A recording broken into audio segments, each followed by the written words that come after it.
কখনো কখনো অন্ধকারের সাথে লড়াই করার জন্য আমরা প্রদীপ জ্বালাই। এতে প্রথমে সলতে রাখি, তারপর তেল ঢালি, তারপর আগুন জেলে এটা প্রজ্বলিত করি। তারপর একটা সময় আসে যখন এই প্রদীপ নিভে যায়। কারণটা কি?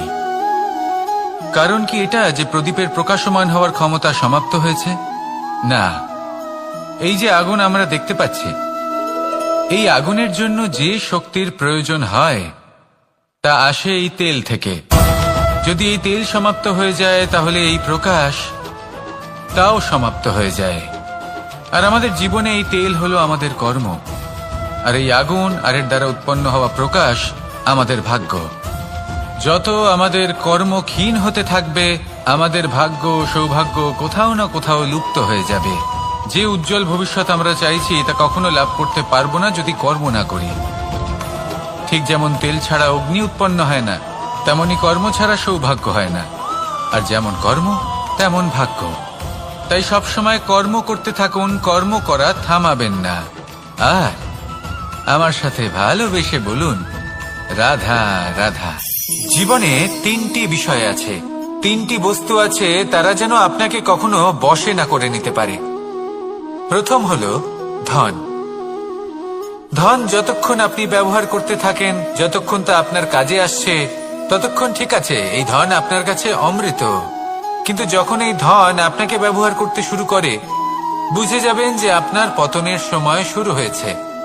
দ্বিতীয় বিষয়, ফেলে আসা অতীত।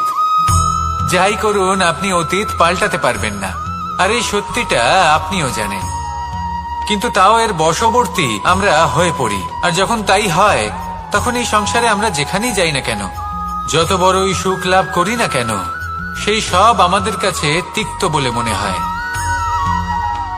তৃতীয় বিষয়, আপনার আশেপাশের মানুষ ভিন্ন ভিন্ন ধরনের মানুষ হয়, যাদের চিন্তা ভাবনা এবং দৃষ্টিভঙ্গি ভিন্ন ভিন্ন প্রকারের।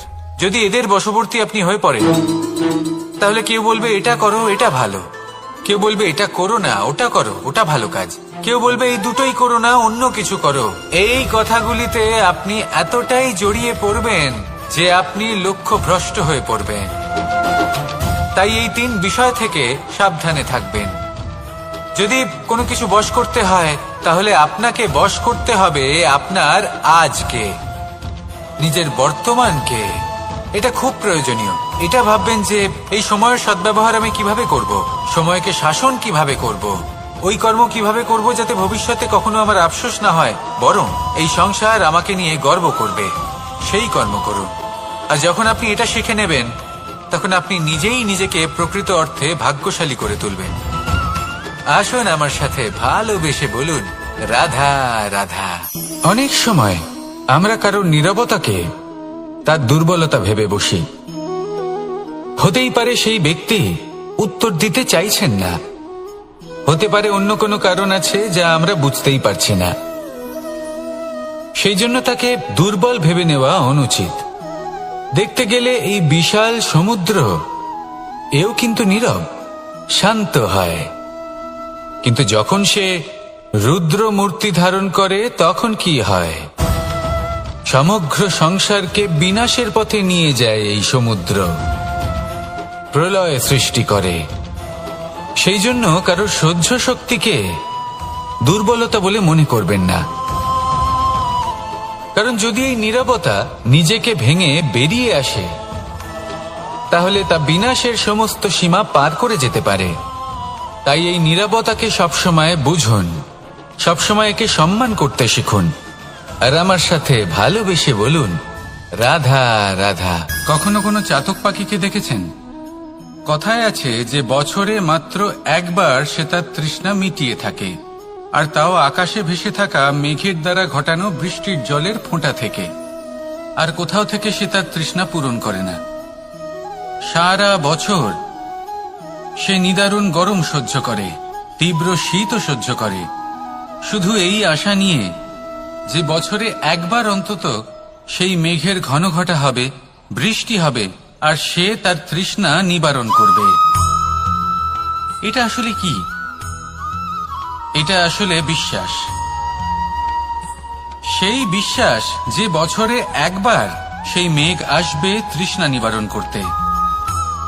যেমন দেখুন, একটা সূর্যমুখী ফুল সারা রাত অন্ধকারের সাথে যুদ্ধ করে, কারণ তার বিশ্বাস যে ভোরবেলায় সূর্য তাকে অবশ্যই দর্শন দেবেন। সেটাও বিশ্বাস ছিল যার উপর ভরসা করে মনু একটা নৌকা নিয়ে বেরিয়ে পড়েছিলেন এবং সমস্ত সৃষ্টিকে প্রলয়ের হাত থেকে বাঁচিয়েছিলেন।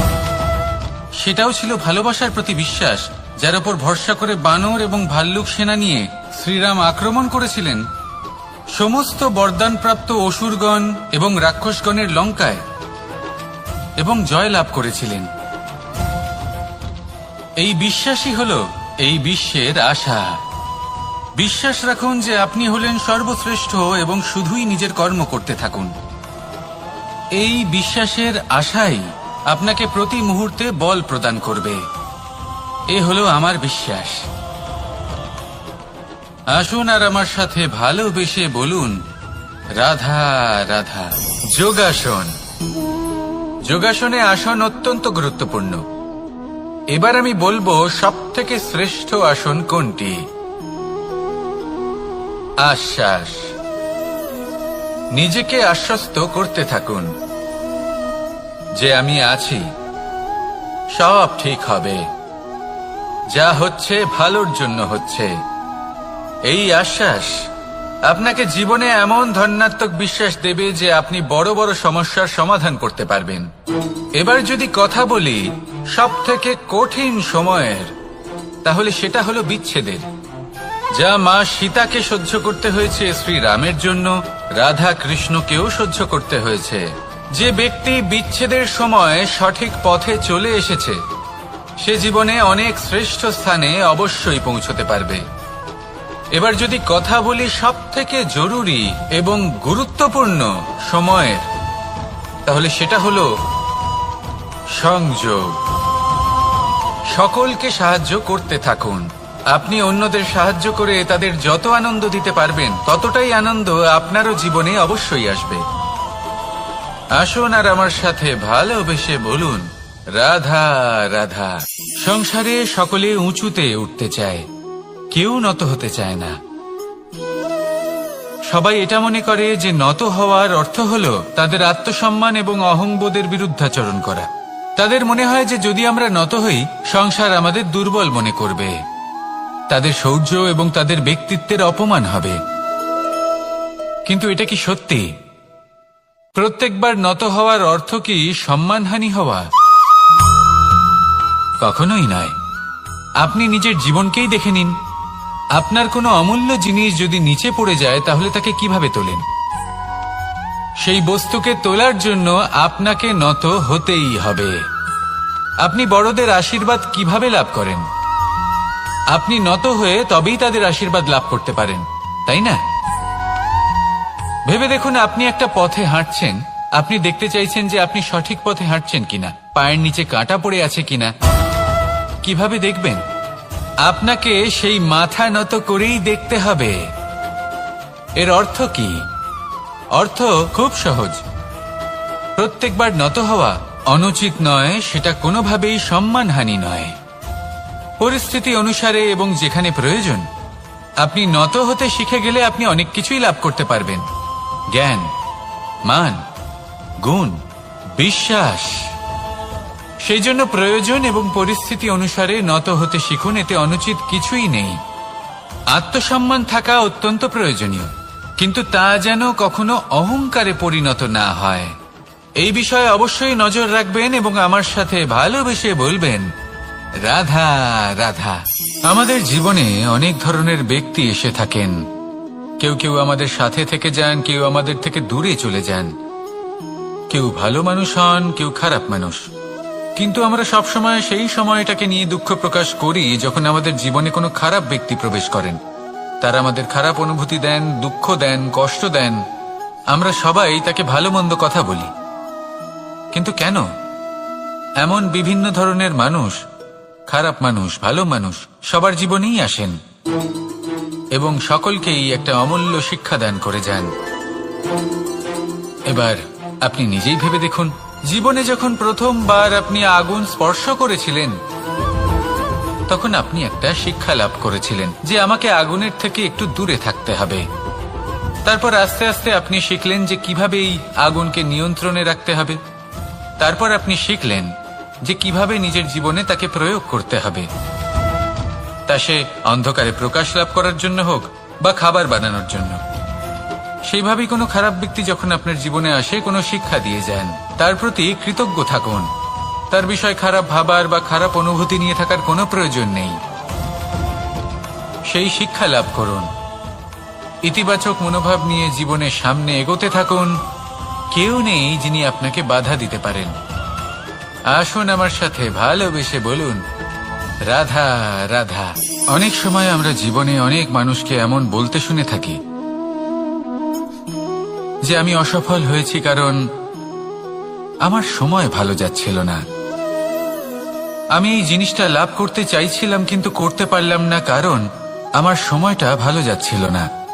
আমি আমার জীবনে ওই মহান কাজটা করতে চাইছিলাম কিন্তু করতে পারলাম না। কেন? কারণ আমার সময়টা ভালো যাচ্ছিল না। কিন্তু যে মুহূর্তে ভালো সময় আমার জীবনে আসবে আমি সব কিছু প্রাপ্ত করব। এমন প্রায় প্রত্যেকেই বলেন। আসুন একটা কথা বোঝা যাক। একজন মালিকে দেখুন, সে প্রত্যেক দিন গাছের সেবা করে, তাকে জল দেয়, তার যত্ন আত্তি করে। কেন? প্রত্যেক দিন সেই গাছ ফল দেয় না। সঠিক সময় এলে তবেই সেই গাছ ফল দেয়, কিন্তু প্রত্যেক দিন মালি তার সেবা করে, তাকে যত্ন করে। শুধুমাত্র তখন করে না যখন সেই গাছ ফল দিতে সক্ষম। আর যদি মালি গাছের যত্ন প্রতিদিন না করে তাহলে হয়তো সেই গাছ ফল দিতেই পারবে না। এটাই হলো আমাদের জন্য একটা শিক্ষা। যখন সময় আমাদের জন্য অপেক্ষা করে না তখন আপনি সময়ের জন্য কেন অপেক্ষা করছেন? ভালো সময়ের জন্য অপেক্ষা করবেন না। ভালো এবং শুভ কর্ম দ্বারা ভালো সময়কে নিজের কাছে টেনে আনুন। নিরন্তর কর্ম করুন, পরিশ্রম করতে থাকুন। শুভ সময় আপনা থেকেই আপনার কাছে আসবে। আসুন আমার সাথে ভালোবেসে বলুন, রাধা রাধা। জীবনে এমন কিছু কাজ রয়েছে যা আমাদের কখনোই করা উচিত নয়, যেমন আশা করা। যদি আপনি আশা করেন আর আপনার আশা পূর্ণ না হয় আপনি খুবই কষ্ট পাবেন। এবার আপনি যদি প্রতীক্ষা করেন, করতেই থাকেন, আর সেই ব্যক্তি যদি না আসে তাহলেও খুব কষ্ট পাবেন। আর হলো তুলনা। আপনি যদি তুলনা করতে যান তাহলে এটাই ভাববেন যে হয় আমি বা অন্য কোনো ব্যক্তি, এই দুজনের মধ্যে কোনো এক ব্যক্তি নিকৃষ্ট। আর এই ভাবনাটাই হলো অনুচিত। যদি আমরা কথা বলি সেই সব বিষয়ে যা আমাদের করা উচিত, যেমন পরীক্ষা। এই পরীক্ষা সবসময় আমাদের আরো সফল করে তোলে, আরো শ্রেষ্ঠ করে তোলে, আরো উৎকৃষ্ট করে তোলে। আসন্ন মহাসংগ্রামের জন্য আমাদের প্রস্তুত করে তোলে এই পরীক্ষা। তাই এই পরীক্ষার থেকে কখনোই পালাবেন না, এর সম্মুখীন হন। আর হলো কর্ম। কর্ম করা কখনোই বন্ধ করবেন না।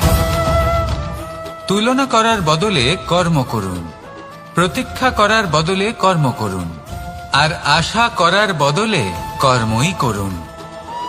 জীবন সফল হয়ে যাবে।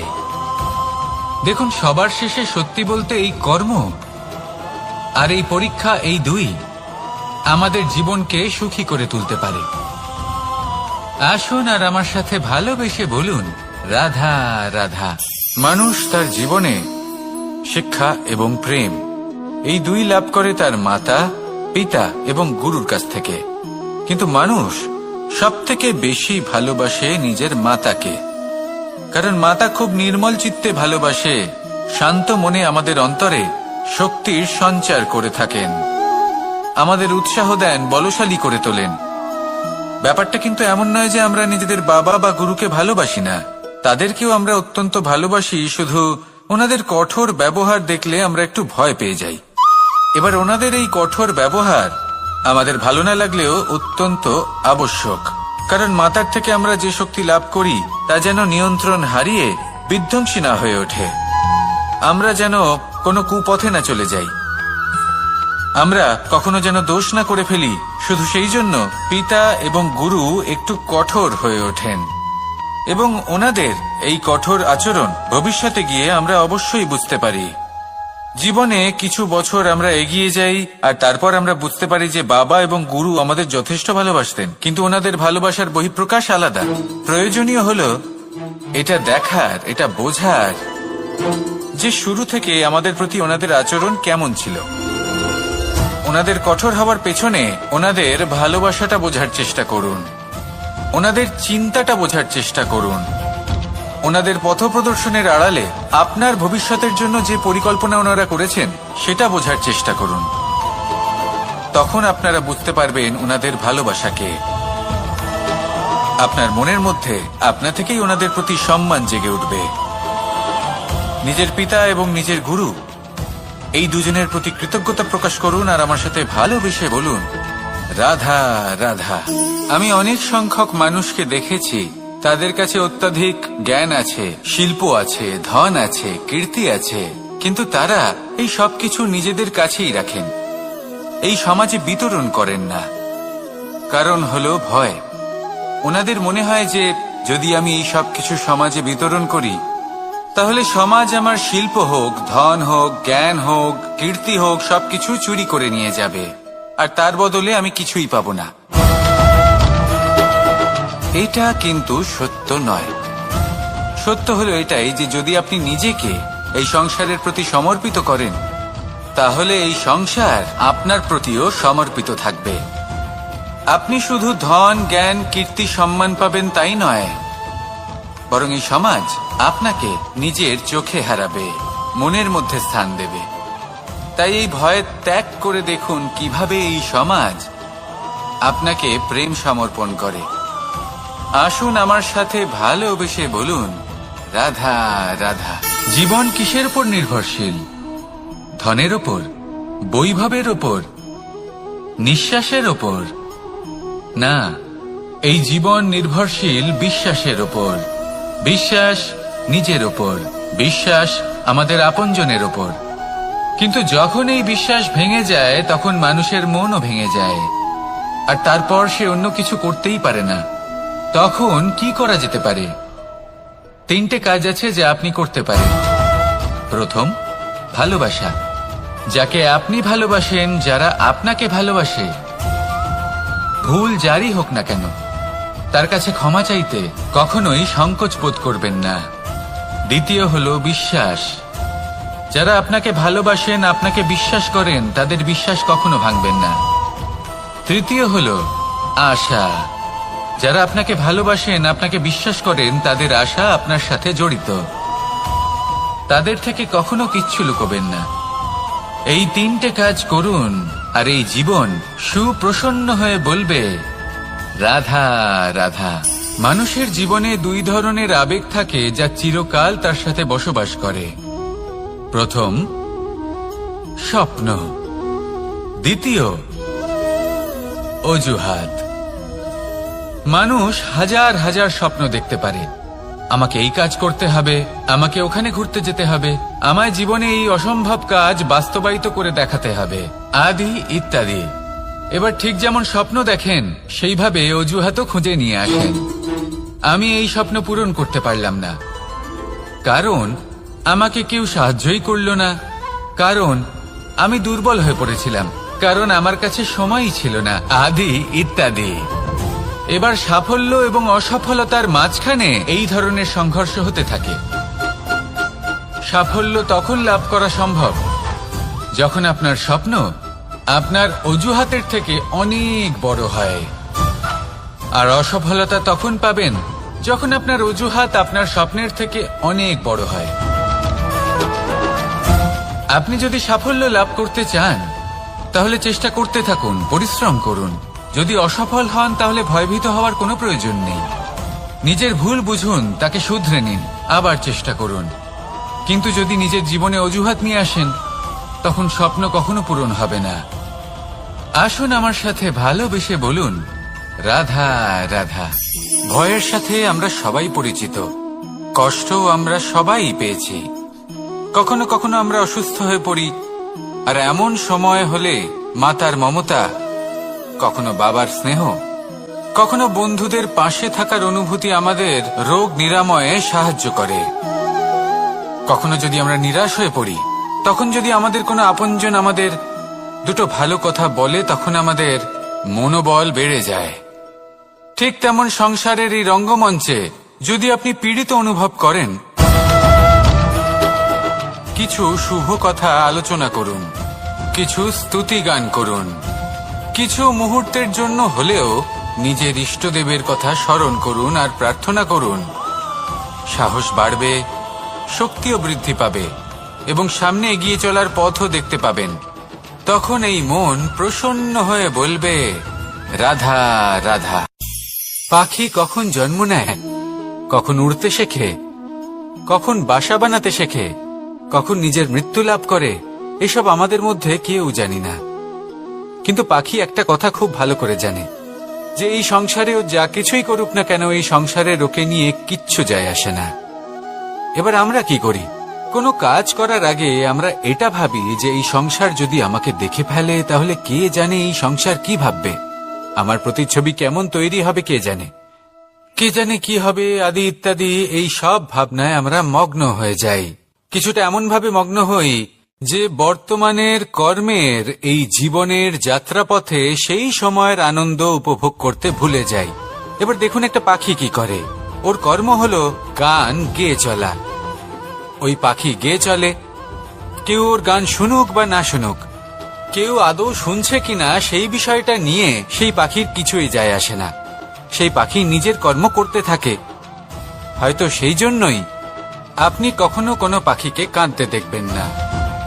এরকমই আপনাকে নিজেকে গড়ে তুলতে হবে। প্রথমে নিজেকে জিজ্ঞেস করুন, এই যে কর্ম আমি করতে চলেছি সেটা কি উচিত? যদি আপনার মনে হয় সেটা উচিত, তাহলে সেটা প্রমাণ করুন। এটা ভাববেন না যে এই সংসার কি ভাববে। আসুন আর আমার সাথে ভালোবেসে বলুন, রাধা রাধা। আকাঙ্ক্ষা কখন লোভে পরিণত হয়ে যায় তা কেউ বলতে পারে না। এবার তার পরিণাম কি হতে পারে তাও আমরা কেউ জানি না। আজ আমি আপনাকে বলছি, কোনো ব্যক্তি সবথেকে বেশি ক্ষতির সম্মুখীন তখনই হয় যখন সে এটা মনে করে যে সে সবথেকে বেশি সুরক্ষিত স্থানে রয়েছে। সে ভাবে যে সে সেখানে সুরক্ষিত রয়েছে। সে তখন অসাবধান হয়ে পড়ে, আর তখনই তাকে জীবনের সবথেকে বড় ক্ষতির সম্মুখীন হতে হয়। নিঃস্ব হয়ে যাওয়ার পরিস্থিতি কোনো মানুষের জীবনে তখনই আসে যখন তার কাছে প্রচুর সম্পত্তি থাকে এবং সে তার থেকেও অনেক বেশি সম্পত্তি অর্জন করতে চায়। সেই অনেক বেশি সম্পত্তি অর্জন করার চেষ্টায় সে এমন কিছু করে বসে যার ফলে তাকে সমস্ত সম্পত্তি হারাতে হতে পারে। একজন রচনাকার নিজেই নিজের প্রতিভা একদম শেষ করে দিতে পারে যখন সে অনেকগুলো কাজ নিজের কাঁধে নিয়ে নেয়। একটা গুরুত্বপূর্ণ কথা সবসময় মনে রাখবেন, আজ আপনি যেখানেই থাকুন না কেন, যেমনই যে কোনো স্থানেই থাকুন না কেন, এর পেছনে আপনার আকাঙ্ক্ষার একটা বিশাল ভূমিকা রয়েছে। কিন্তু মনে রাখবেন, আপনাকে শিখতে হবে যে কখন আর কিভাবে নিজের উচ্চাকাঙ্ক্ষাগুলিকে লাগাম পরাতে হবে, কারণ এটা অত্যন্ত আবশ্যক। তাই আসুন আর আমার সাথে ভালোবেসে বলুন, রাধা রাধা। রাত্রে আমরা সুখ নিদ্রা লাভ করি, আমরা স্বপ্ন দেখি, ভবিষ্যতের পরিকল্পনা করি, খুব ভালো লাগে। সকালে যখন চোখ খুলি নিদ্রা ভঙ্গ হয়, স্বপ্ন সেইখানেই ভেঙে যায়, আর তারপর আমরা আমাদের রোজকার জীবন যাপন করি।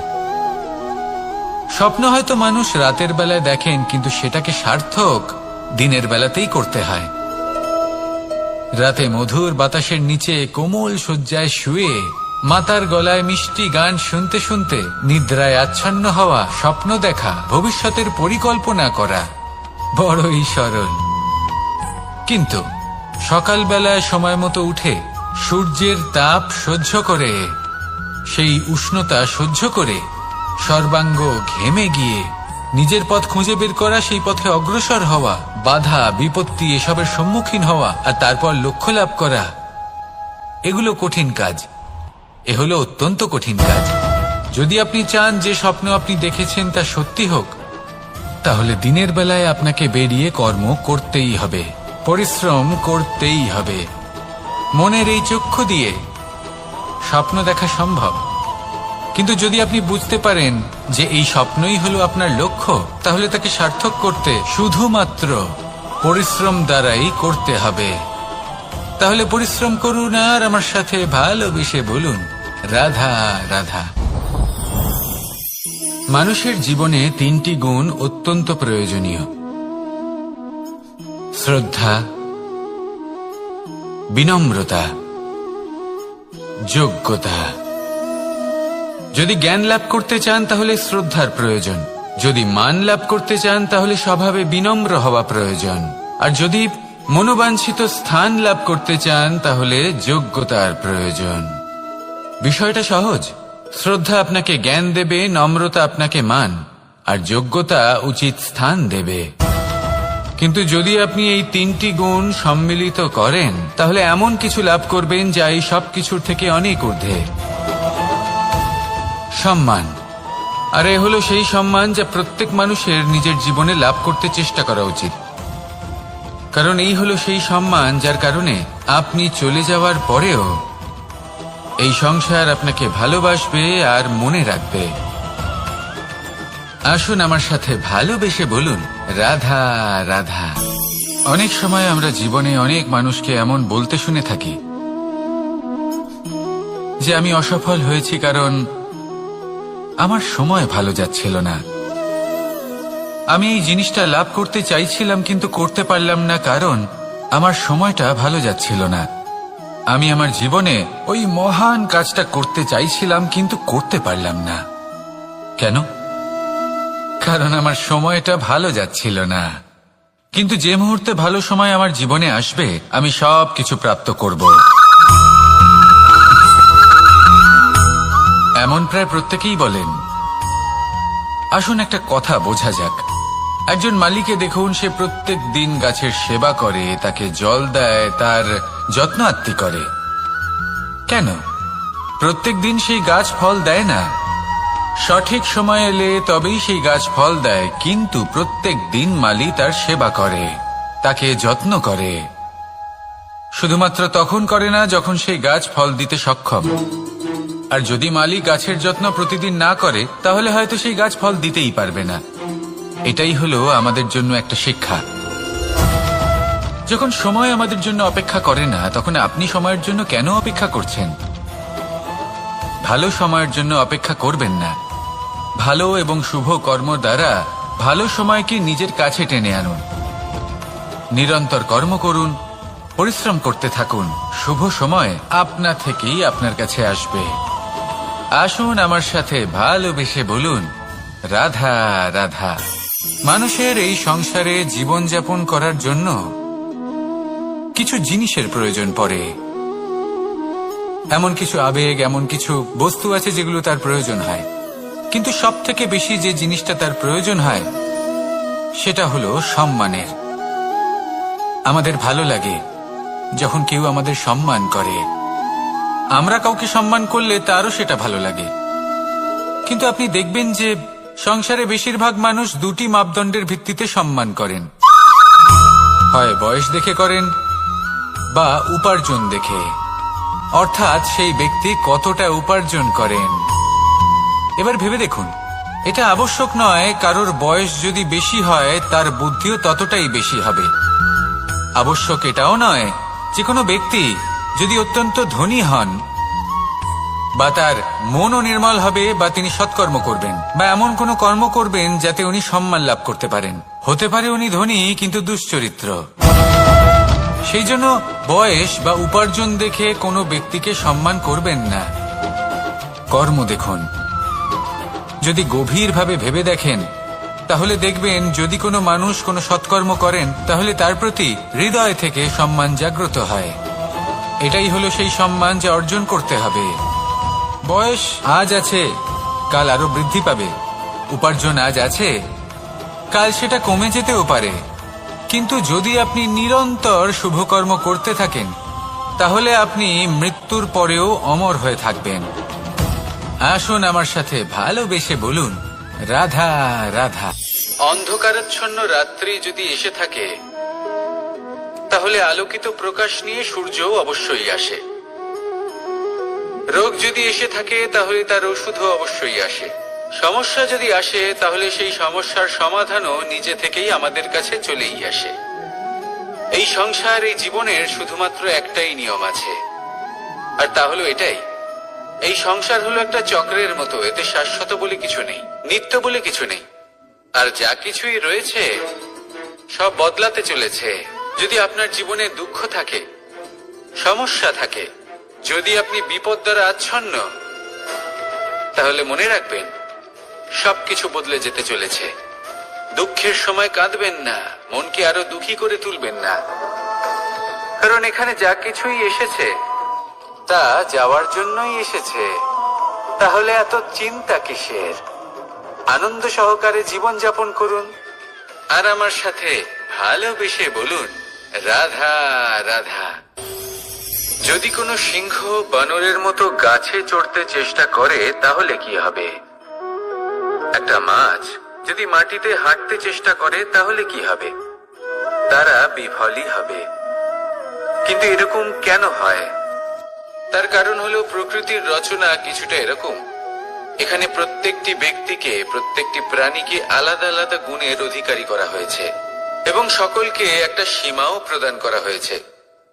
এবার এই যে বৃক্ষ, পশু, পাখি, এদের মধ্যে সেই ক্ষমতাই নেই যে এরা নিজেদের যাচাই করতে পারবে, নিজেদের সীমাগুলো বুঝতে পারবে, নিজেদের সদ্গুণগুলো চিনতে পারবে। এরা সেটা করতে পারবে না। কিন্তু মানুষ তো আলাদা। মানুষের কাছে সেই বিশেষ শক্তি আছে যে তারা পূর্ণরূপে নিজেদের যাচাই করতে পারবে, নিজেকে পূর্ণরূপে বুঝতে পারবে, নিজের দোষ, নিজের অপগুণ, নিজের সদ্গুণ, নিজেদের সীমাগুলো তারা বুঝতে পারবে। আর এটা অত্যন্ত গুরুত্বপূর্ণ। কথায় আছে যে যদি সাফল্য লাভ করতে হয়, তাহলে নিজেকে যাচাই করে নিতে হবে। তাই নিজেকে যাচাই করুন, নিজের সাথে পরিচিত হয়ে যান, এবং জীবনে কর্ম করতে থাকুন। সাফল্যের শিখরে অবশ্যই পৌঁছে যাবেন। আর ওখানে যদি যান, তাহলে এই মন প্রসন্ন হয়ে অবশ্যই বলবে, রাধা রাধা। বনের মধ্যে যদি আপনি কোনো বিষাক্ত সাপ দেখেন, তাহলে কি করবেন? আপনি তখনই তার থেকে দূরে পালাতে চেষ্টা করবেন। আর এটা কেন করবেন? নিজের রক্ষার্থে। এই কথা আমি নয় মেনে নিলাম, কিন্তু নিজের জীবনে এটা করেন না কেন? আপনি যেখানেই যান, যে স্থানেই যান না কেন, প্রত্যেক সময়, প্রত্যেক মুহূর্তে এমন বিষাক্ত সাপ আপনি অবশ্যই খুঁজে পাবেন।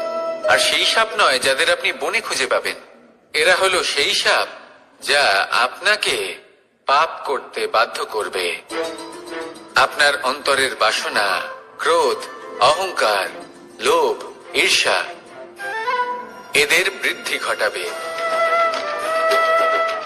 দেখুন, বনের এই সাপ আপনাকে একবার ছেড়ে দিতেও পারে, ছোবল নাও মারতে পারে, কিন্তু এই যে পাপরূপী সাপ আছে, তা অবশ্যই ছোবল মারবে। কর্ম যদি করেন, তাহলে অবশ্যই ফল পাবেন। সেই জন্য যখনই কোথাও যাবেন, যদি এমন কাউকে দেখেন, যদি এমন কিছু দেখেন যে আপনাকে পাপ করতে বাধ্য করছে, তাহলে সেই মুহূর্তে সেখান থেকে পালিয়ে যান। যেমন বনের সাপ দেখে আপনি পালাতে থাকেন। সৎকর্মের রক্ষা অত্যন্ত আবশ্যক। আসুন আর আমার সাথে ভালোবেসে বলুন, রাধা রাধা। মনুষ্য জীবনের সব থেকে বেশি গুরুত্বপূর্ণ বিষয় হল মনের একাগ্রতা। এই সংসারের যে কটি মহান কার্য সম্পাদন হয়েছে, তা হল মনের এই একাগ্রতার একমাত্র ফল। আপনি অবশ্যই দেখে থাকবেন, অনেক ছোট বড় নদী যা বয়ে চলে, তাদের সামনে একটা বাঁধ নির্মাণ করা হয় সেই সব নদীর জল সঞ্চয় করতে। বাঁধ হয়ে গেলে প্রয়োজন মতো বা মনের ইচ্ছে মতো তাকে ব্যবহার করা সম্ভব। এবার এটাই আমাদের মনের সাথেও সম্ভব। আমাদের মনের একাগ্রতা আজকের দিনে দাঁড়িয়ে বিভিন্ন ধরনের বিকার, ক্রীড়া এবং ভোগের মধ্যে ভাগ হয়ে গেছে। একে একত্রিত করতে হবে, একটা বাঁধ নির্মাণ করতে হবে, কর্মের বাঁধ। আপনাকে শুধু এটাই করতে হবে, যেটা উচিত কর্ম সেটাই করুন, যেটা অনুচিত কর্ম সেটা করা থেকে নিজেকে বিরত রাখুন। ব্যাস, এই কাজটাই আপনি করতে থাকুন, মনের মধ্যে একাগ্রতার বাঁধ নির্মাণ করুন। আর একবার যদি তা নির্মাণ হয়ে যায়, তাহলে যখন চাইবেন, যেখানে চাইবেন, যতটা চাইবেন, একাগ্রতা প্রয়োগ করতে পারবেন। আর একবার যদি আপনি এটা শিখে যান, তাহলে এই সংসারকে বদলে ফেলার মতো কাজ আপনি করতে পারবেন, সমাজকে শোধরাবার মতো কাজ করতে পারবেন। তাহলে এই মনকে একাগ্র করুন আর আমার সাথে ভালোবেসে বলুন, রাধা রাধা। আমরা সবাই ফল খাই, কিন্তু আমাদের সেই ফলই প্রিয় হয় যে পরিপক্ক হয়ে ওঠে, যেটা নম্র হয়, আর যে ফল অনেক বেশি মিষ্টি আর সুস্বাদু হয়ে থাকে, যাদের রঙে বাহার দেখা যায়। সেইভাবে জীবনে আমরা নানান মানুষের সাথে পরিচিত হই, কিন্তু সেই মানুষই আমাদের মন ছুঁয়ে যায় যারা বিনম্র স্বভাবের, যাদের বাণী খুব মধুর, যাদের অন্তরে আত্মবিশ্বাসের একটা তেজ, একটা রং দেখা যায়। এবার এমন ব্যক্তি আমরা কি করে হব? ঠিক সেইভাবেই যেমন একটা ফল রোদ, বর্ষা, শীত, বায়ু এই সকল সংকটময় পরিস্থিতির সম্মুখীন হয়ে পরিপক্ক হয়ে ওঠে, সেইভাবেই মানুষ সংকটময় পরিস্থিতির সম্মুখীন হয়ে পরিপক্ক হয়ে ওঠেন। যদি এই সংকটের সম্মুখীন হন, তাহলে অভিজ্ঞ হবেন, আর এই অভিজ্ঞতাই শিক্ষা দিয়ে যাবে। এই অভিজ্ঞতা আমাদের শিখিয়ে দেয় যে আমাদের বিনম্র থাকতে হবে। অহংকার করে কোনো লাভ নেই। মধুর বাণীর যে কি মূল্য তা আমরা শিখতে পারি। এই অভিজ্ঞতাই আমাদের বুঝিয়ে দেয় যে উচিত অনুচিত কোনটা, আমাদের দৃষ্টিভঙ্গি তৈরি করে, আর এই দৃষ্টিভঙ্গি দ্বারা আত্মবিশ্বাস জাগ্রত হয়। সেই জন্য জীবনে কখনো বিপদ থেকে দূরে পালাবেন না, সেগুলোর সম্মুখীন হন, অভিজ্ঞতা লাভ করুন, তার থেকে শিক্ষা লাভ করুন, এইভাবেই পরিপক্ক হবেন। আসুন আমার সাথে ভালোবেসে বলুন, রাধা রাধা। ধন সঞ্চয় করা সম্ভব, আর সেই জন্য ধন সব থেকে বেশি মূল্যবান সম্পত্তি নয়। এবার আপনি বলবেন, এ আমি কি বলছি? এই ধন খুব মূল্যবান, আমরা সকলে অর্জন করতে ব্যস্ত। সেটা এই কারণে, কারণ আপনারা জানেন না এই সংসারের সব থেকে বেশি মূল্যবান সম্পত্তি কি। এ হলো সেই সম্পত্তি যা কখনো সঞ্চয় করা সম্ভব নয়। আপনার কাছে যতই ধন থাকুক, তা দিয়ে আপনি স্বাস্থ্য লাভ করতে পারেন, বাড়ি কিনতে পারেন, আদি ইত্যাদি, কিন্তু আপনি যতই ধনী হন না কেন, ফেলে আসা দিনের একটা মুহূর্ত আপনি লাভ করতে পারবেন না।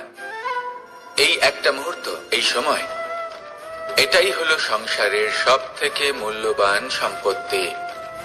একবার চলে গেলে তা কখনোই ফিরে আসে না। আর এই মুহূর্ত যতই চলে যাক না কেন, আমরা স্মৃতির মাধ্যমে সেগুলি যাপন করতে পারি, তার আনন্দ উপভোগ করতে পারি। আর যার সাথে আমরা সময় অতিবাহিত করেছি, তার স্মৃতিতে আমরা চিরকাল জীবিত থাকতে পারি। সেই জন্য সময় সব থেকে মূল্যবান সম্পত্তি, তাকে এইভাবে নষ্ট করবেন না। প্রত্যেকটা মুহূর্ত উপভোগ করুন, আনন্দ করুন, আর ভালোবেসে বলুন, রাধা রাধা। কনক, কি সুন্দর একটা শব্দ। এর অনেকগুলো রূপ রয়েছে, অনেকগুলো অর্থও রয়েছে। প্রথম অর্থ হলো স্বর্ণ, অর্থাৎ সম্পত্তি। দ্বিতীয় অর্থ ধুতুরা, অর্থাৎ গাছের ছোট একটা বীজ, যা কিনা অত্যন্ত শক্তিশালী হয়। যদি বেশি মাত্রায় এর প্রয়োগ করা হয়, তাহলে এটা বিষময় হয়ে উঠতে পারে। এই হলো সেই ধুতুরা, যার প্রয়োগ মহাদেবের পুজোতে করা হয়। এবার প্রশ্ন হলো এটাই যে এই স্বর্ণ এবং এই ধুতুরার মধ্যে মিল কি রয়েছে।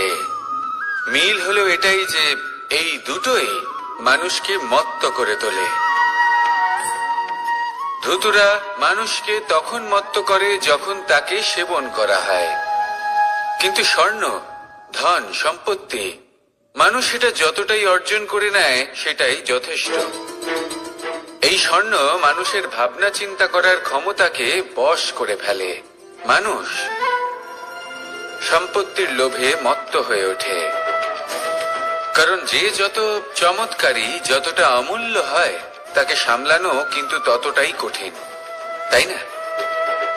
তাই মনে রাখবেন, ধন, স্বর্ণ, সম্পত্তি এগুলো ধুতুরার থেকেও অনেক বেশি বিষাক্ত হতে পারে।